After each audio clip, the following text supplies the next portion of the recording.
창세기 47장 24절로 26절의 말씀입니다. 자, 길지 않기 때문에 우리가 한 목소리로 합독하도록 하겠습니다. 자, 준비 시작. 추수의 5분의 1을 바로에게 상납하고 5분의 4는 너희가 가져서 토지의 종자로도 삼고 너희의 양식으로도 삼고 너희 가족과 어린 아이의 양식으로도 삼으라. 그들이 이르되 주께서 우리를 살리셨사오니 우리가 주께 은혜를 입고 바로의 종이 되겠나이다. 아멘. 야곱의 일생은 그야말로 파란만장했습니다. 온갖 인생의 희노애락을 아주 처절하게 다 경험하며 오늘까지 살아왔습니다. 그럼에도 일평생 동안 자신의 모든 지혜와 모략을 다 동원해 보았음에도 불구하고 그토록 자신이 원했던 참된 기쁨과 행복과 그 풍요함은 어떤 수단과 방법으로도 얻을 수가 없었다는 것을 그가 발견하게 된 것입니다. 그러나 그런 그를 하나님께서는 높이 세우시고 그가 스스로의 힘과 능력으로는 도저히 얻을 수 없었던 참된 인생의 기쁨과 승리를 그에게 안겨주셨습니다. 죽은 줄로만 알았던 아들을 온 땅 가장 높은 곳에 있는 애굽의 총리가 되어서 돌아오게 하신 것입니다. 그제서야 야곱이 깨닫습니다. 인생의 진정한 복은 오직 살아계신 하나님으로부터 비롯된다는 사실.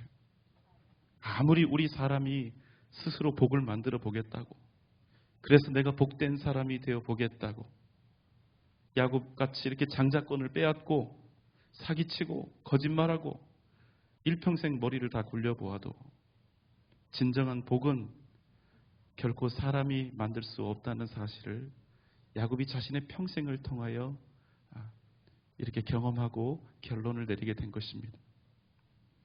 그래서 그는 애굽의 왕 바로, 당시 신의 아들로서 받아들여졌죠. 신앙의 대상이었던 애굽의 왕을 향해서 여호와 하나님의 이름으로 담대히 축복할 수 있는 위대한 믿음의 조상으로 그가 거듭나게 된 것입니다.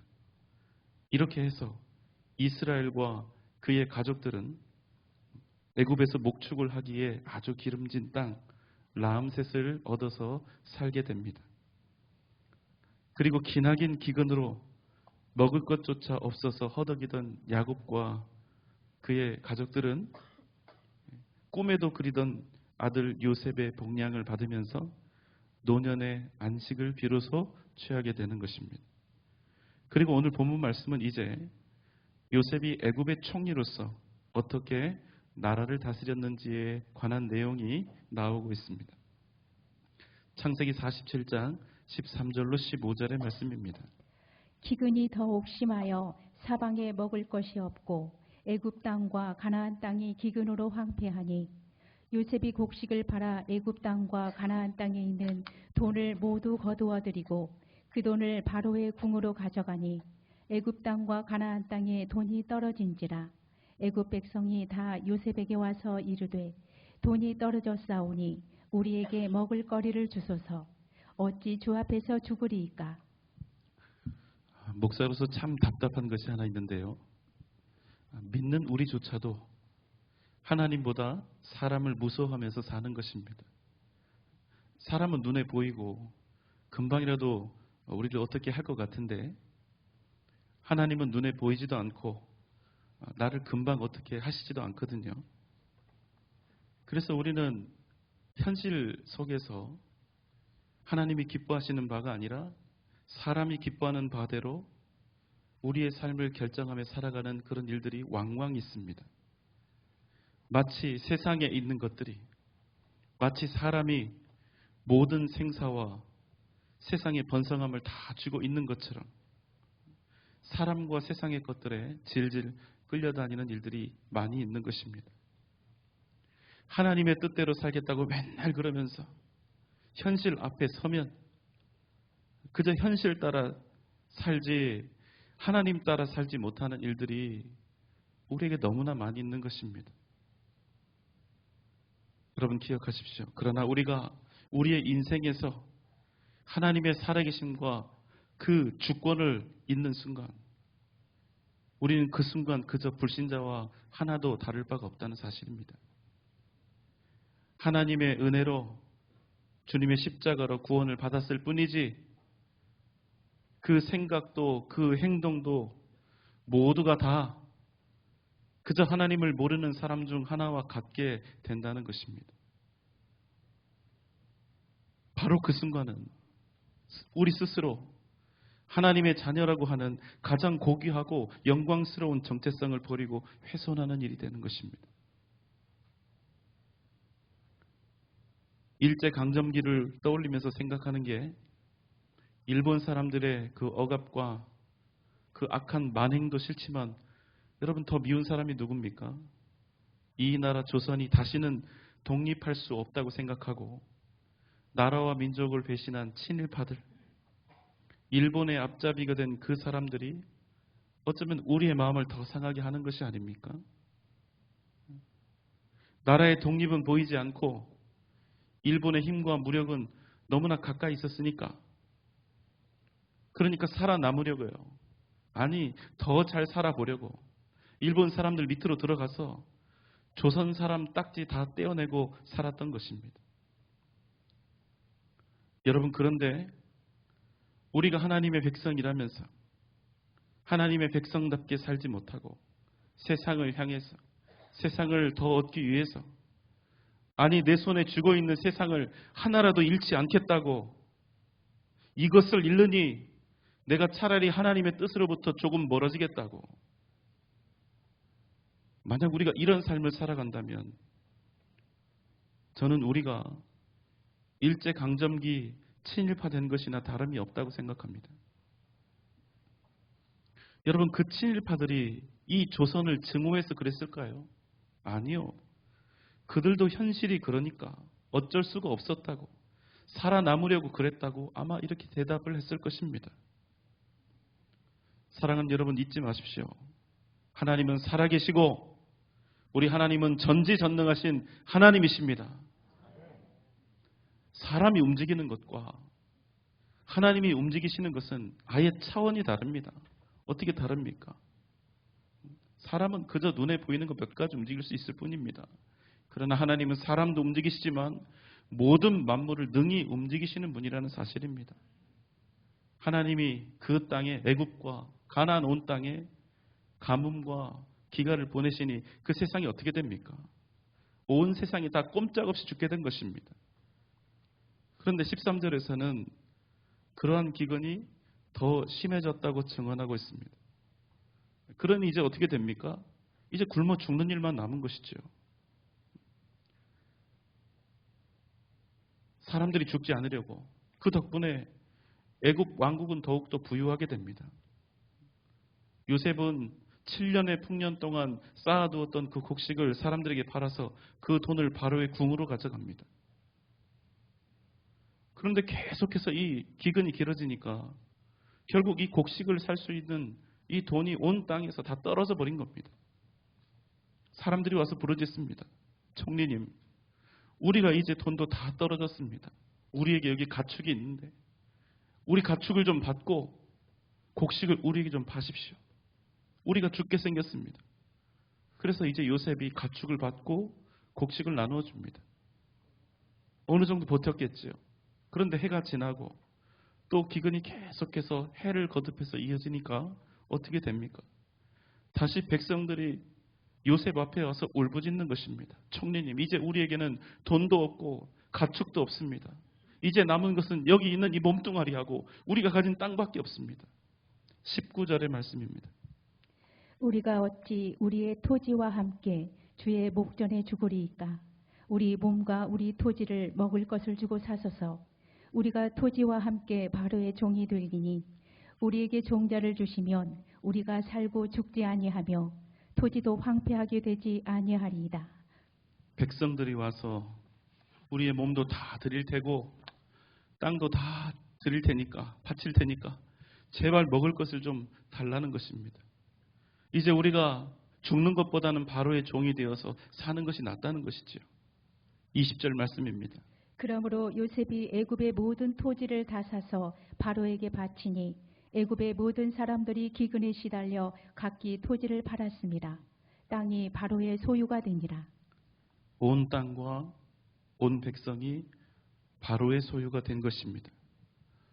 이게 언뜻 지금 우리 민주주의 이 시장경제 체제에서 보면, 자본주의 이 시각에서 보면 이 사유재산제가 완전히 사라져버린 마치 사회주의가 된 것처럼 그렇게 보일 수 있지만, 당시 세상이 왕정시대였다는 것을 생각하면 이 일이 그냥 나쁜 일은 아닙니다. 본문의 말씀은 요셉이 토지 전체를, 애굽에 있는 토지 전체를 국유화하고 기본 세제를 수립하는 큰 역할을 함으로써 국가 질서 확립에 아주 큰 기여를 한 것입니다. 7년의 가뭄으로 인해서 얼마든지 몰락할 수 있었던 나라와 또 그 백성들을 더욱 안정되고 튼튼한 사회로 이끌어가는 그런 계기를 지금 요셉이 제공한 것입니다. 23절로 25절의 말씀입니다. 요셉이 백성에게 이르되 오늘 내가 바로를 위하여 너희 몸과 너희 토지를 샀노라. 여기 종자가 있으니 너희는 그 땅에 뿌리라.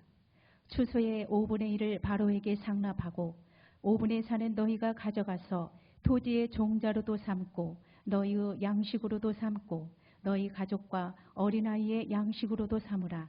그들이 이르되 주께서 우리를 살리셨사오니 우리가 주께 은혜를 입고 바로의 종이 되겠나이다. 요셉을 인해서 이제 애굽에 새로운 토지법이 등장하게 됩니다. 농사를 지으면 나라에 바치는 5분의 1은 나라에 바치고 나머지 5분의 4는 마음껏 종자로도 쓰고 자신들의 가정과 자녀들을 위해서 사용할 수 있도록 안전하고도 견고한 법을 요셉이 확립하게 된 것입니다. 사람들은 처음에 다 뺏길 줄 알고 왔겠지요.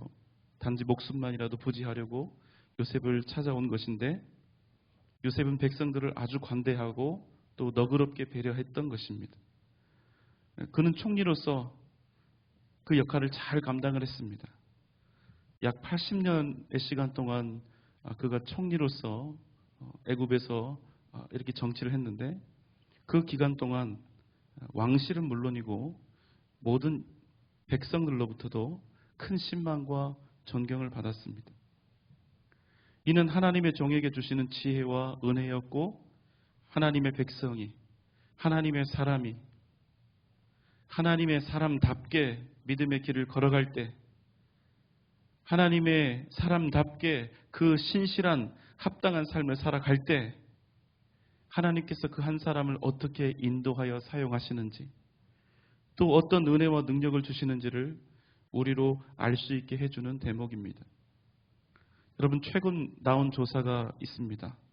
기독교에 대한 신뢰도가 카톨릭보다도 못하고 불교보다도 못하다는 결과입니다.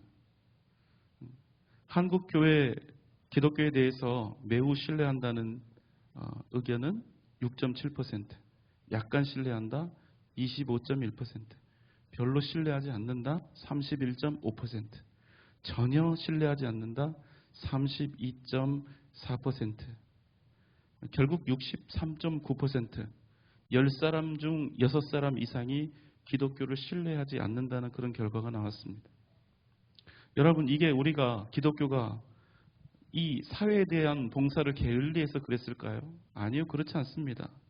재미있는 통계는요, 여전히 여론조사는 기독교가 사회봉사를 가장 많이 하는 종교 1등으로 여전히 그렇게 마킹이 되어 있다는 거예요. 그런데 문제는 뭡니까? 아무리 너희가 그래도 너희 기독교는 우리가 믿을 수 없다는 것입니다.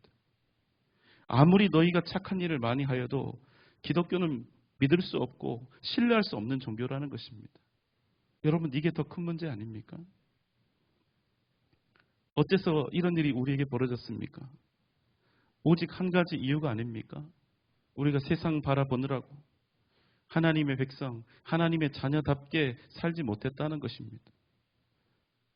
여러분, 한번 생각해 보세요. 내 가정에서 우리 가족들에게, 나를 제일 잘 알고 있는, 뼛속까지 잘 알고 있는 내 가족들에게, 특별히 가족들 중에서도 믿지 않는 가족들에게 여러분은 하나님의 백성답다는, 나는 비록 교회에 나가지 않지만 하나님의 백성답다는 그런 평가를 혹시 받고 계십니까?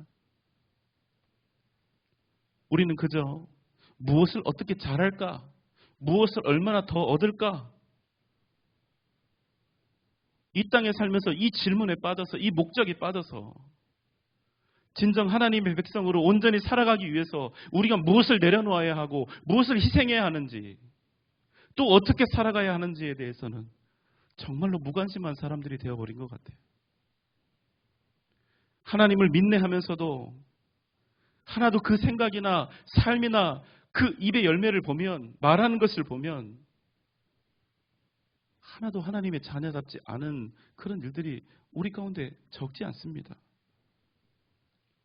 그러면서 어떻게 생각하죠? 어떻게 하나님께 구합니까? 나에게는 은혜가 필요하다고, 나에게는 하나님이 주시는 능력이 필요하다고, 세상에서 내가 반드시 승리해야겠노라고, 그래야 하나님께 영광이 된다고 은혜를 달라고 하면 여러분, 하나님 어떻게 합니까?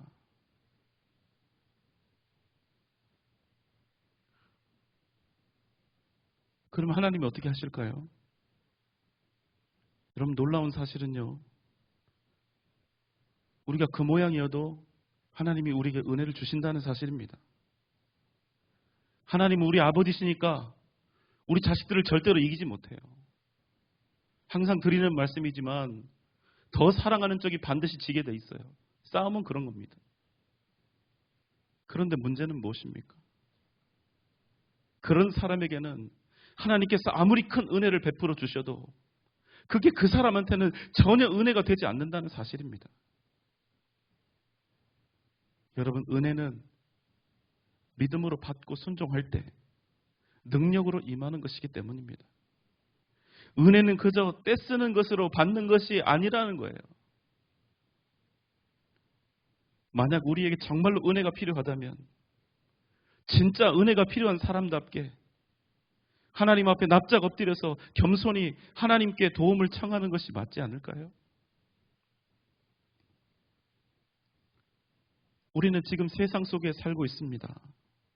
그러나 우리의 삶은 세상 사람이 아니라 하나님의 사람다워야 한다는 사실을 여러분 잊지 마십시오. 우리의 각자 신분대로 우리가 누구인지, 내가 누구인지 그 정체성을 따라서 살아가야 한다는 것입니다. 이 세상에 속한 사람처럼 사는 것이 아니라 하나님께 속한 사람처럼 그렇게 살아야 된다는 거예요. 우리는 요셉의 영광만 바라보고 그것만 부러워합니다. 요셉이 행한 그 지혜로운 사건과 일들만 보는 거예요. 그게 우리에게 무슨 교훈이 된다는 거예요.